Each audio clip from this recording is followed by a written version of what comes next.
अस्सलामुअलैकुम my YouTube viewers. आज आपके लिए लेकर आई हूँ काठियावाड़ी छोले की मज़ेदार और लाजवाब सी रेसिपी, जिसको देख के आपके मुंह में पानी आ जाए और अगर आप किसी को बना के खिलाएं तो आपकी वाह वाह हो जाए। तो चलिए बिस्मिल्लाह कर लेते हैं और चलते हैं मेकिंग की तरफ। एक पैन ले लेंगे। फ्राई पैन में मैंने डाला है 1 टेबल स्पून सफ़ेद ज़ीरा, 1 टेबल स्पून मोटा कुटा धनिया। आप चाहें तो साबुत भी डाल सकते हैं। हल्का सा सॉट करेंगे हल्की आँच पर और इसको हम निकाल लेंगे। रूम टेम्परेचर पर आ जाए तो हाफ़ टी स्पून कुटी लाल मिर्च डाल के हम इसको पीस लेंगे और हम चाट मसाला शामिल कर देंगे यहाँ पे 1 टीस्पून। आप अपने टेस्ट के मुताबिक भी एडजस्ट कर सकते हैं। मसाला हमारा रेडी हो चुका है, इसको हम साइड पे रखेंगे। जल्दी से बना लेते हैं चटनी। इसके लिए मैंने ली है हरा धनिया पुदीने की हाफ गड्डी, 3 अदद हरी मिर्चें, 1 टीस्पून नमक और 1 टीस्पून सफ़ेद ज़ीरा और लहसुन के कुछ जवे आप अपने हिसाब से एडजस्ट कर सकते हैं। चाहे तो अदरक का टुकड़ा भी डाल सकते हैं। इसकी हम बना लेंगे एक चटनी और यहाँ पे हमारी काठियावाड़ी छोले की चटनी भी तैयार है। दूसरी प्याली में मैंने निकाला है हाफ़ कप इमली गाढ़ा रस है। इसमें हम शामिल कर देंगे half tea spoon chaat masala, half tea spoon काला नमक और यहाँ पे हम शामिल करेंगे थोड़ी सी चीनी। शक्कर हम शामिल करेंगे तकरीबन हाफ़ टी स्पून। तो शक्कर शामिल करने के बाद अच्छे तरीके से हम मिक्स कर लेंगे। और आप अगर चाहें तो ग्रीन चटनी में नींबू भी शामिल कर सकते हैं। थोड़ा सा नींबू अगर आप शामिल करेंगे तो जायका और शानदार हो जाएगा। इमली की चटनी तैयार है, हमारी हरी चटनी भी तैयार है और मसाला भी तैयार है। तो चलिए अब जल्दी से झटपट से काठियावाड़ी छोले हम रेडी कर लेते हैं। फ्राई पैन में हमने डाला है 1 टेबल स्पून कुकिंग ऑयल। हल्का सा गर्म हो गया है तो यहाँ डाला है 1/3 टीस्पून लहसुन अदरक का पेस्ट। हल्का सा इसको सॉट करेंगे, जलने का टाइम बिल्कुल नहीं देना है। शामिल कर देंगे हाफ़ टी स्पून हल्दी, हाफ़ टी स्पून लाल मिर्च पाउडर, नमक 1 टीस्पून हमने यहाँ शामिल किया है और ज़ीरा हमने शामिल किया है 1 टीस्पून।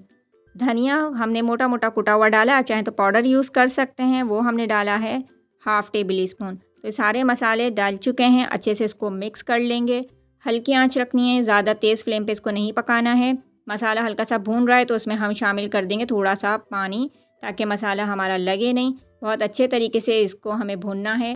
शानदार सी खुशबू आने लगी है, मसाला अच्छे तरीके से भून रहा है, आप देख सकते हैं बहुत ज़बरदस्त सी भुनाई हो चुकी है। मसाला हमारा भून रहा है तो फ्लेम को हल्का ही रखना है, तेज़ नहीं करना है। यहाँ मैंने लिए हैं 2 कप भर के बॉयल चने और इसका पानी जो है वो ड्राई है। अगर थोड़ा सा आपका पानी रहता है तो अच्छी बात है। चलें, हमने इसको डाल दिया है मसाले में, अच्छे तरीके से मिक्स करेंगे। ज़बरदस्त तरीके से काठियावाड़ी छोले बनने जा रहे हैं, आपके मुंह में पानी आने वाला है। और आप देखें कि ये बहुत ही शानदार रेसिपी है, जल्दी से तैयार होगी। हुसैनाबाद के या बंस रोड वाले जो काठियावाड़ी छोले होते हैं, बिल्कुल वही जायका है। यहाँ मैंने डाले हैं बॉयल आलू, जो कि मैंने बॉयल करते टाइम इसमें जर्दे का रंग शामिल किया था, तो इसका कलर जो है वो पीला पीला सा हो रहा है। बाज़ार में मिलने वाले काठियावाड़ी छोले में यही जो है आलू डाले जाते हैं। तो ये ज़बरदस्त से हमारे आलू हैं, क्यूब शेप में मैंने काट लिया था। 3 लिए थे और मैंने इनको क्यूब शेप में काटा था, स्मॉल साइज़ के थे। आप जो हिसाब से ले रहे हैं चने, उस हिसाब से आलू डाल सकते हैं। 1 कप के बराबर मैंने पानी डाला था और इसको अभी हम भूनेंगे थोड़ा सा। जब तक हमारा मसाला उसमें भून रहा है तो हमने यहाँ ले लिया है एक प्याली में 2 टेबल स्पून भर के कॉर्नफ्लोर और शामिल करा है हमने हाफ़ कप पानी। अच्छा सा हमने इसका सलेरी बनाना है, बहुत पतला सा गाढ़ा नहीं होना चाहिए। तो बाज़ार के जो छोले होते हैं वो थोड़े से थिक होते हैं, जायका भी थोड़ा शानदार सा होता है। तो अब ये वो हम इसका सीक्रेट बताने जा रहे हैं। तो यहाँ हम इसको थोड़ा थोड़ा डालते जाएंगे और मिक्स करते जाएंगे। तो ज़बरदस्त काठियावाड़ी छोले हमारे बिल्कुल रेडी हो रहे हैं। इस पॉइंट पर हम इसको ज़्यादा नहीं कुक करेंगे, क्योंकि थोड़ी देर बाद ये जो हैं गाढ़े हो जाएंगे। तो बस हल्का सा हमने मिक्स करना है, कुछ सेकंड 30-35 सेकंड बस इसको हमने चूल्हे पे रखना है। ये बिल्कुल अब रेडी हो चुके हैं, तो अब हम चूल्हा बंद कर देंगे और अब हम इसको गार्निश कर लेते हैं। तो ये हमारे रेडी हो चुके हैं काठियावाड़ी छोले। प्यारा सा मैंने शीशे का बाउल ले लिया है और अब मैं इसको इसमें ट्रांसफ़र कर रही हूँ। और हम इसको डेकोरेट कैसे करेंगे, गार्निश कैसे करेंगे, वो मैं आपको बताती चलूँ। चटनियाँ हमने यहाँ रख ली हैं, मसाले रख लिए हैं। तो जो भी जैसा आपको अच्छा लगता है उसी हिसाब से आप इसको थोड़ा थोड़ा अपने टेस्ट के मुताबिक डालते जाइए इसमें सारे मसाले और ये चटनी वगैरह। और आप देखिए कि कितने ज़बरदस्त लग रहे हैं। बहुत ही झटपट सी रेसिपी है।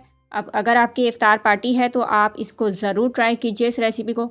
ईद पर भी आप बना सकते हैं, ईद पर भी ट्राई कीजिए, आम दिनों में भी इसको ट्राई कीजिए। ये एवरग्रीन रेसिपी है, किसी भी वक्त बना के खा सकते हैं आप अपने टी टाइम में।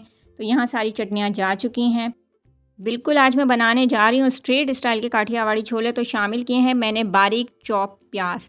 आप चाहें तो डालें, नहीं पसंद है नहीं डालें। थोड़े से मैंने स्लाइस, बिल्कुल बारीक स्लाइस में कटी हुई जो है वो प्याज डाली है। ये मेरा अपना आइडिया है, थोड़ा सा आपको डिफरेंट करके बता रही हूँ, आइडिया दे रही हूँ किस तरीके से आप डेकोरेट कर सकते हैं, इसको गार्निश कर सकते हैं।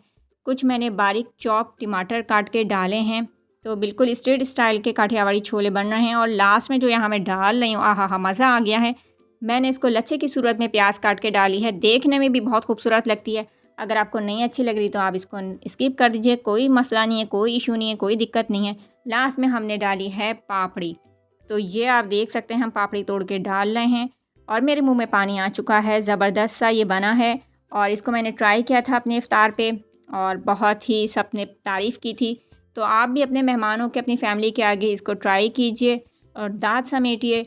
और बिल्कुल बाज़ार वाले काठियावाड़ी छोले बहुत ही आसान रेसिपी के साथ मैंने आपको शेयर किए हैं।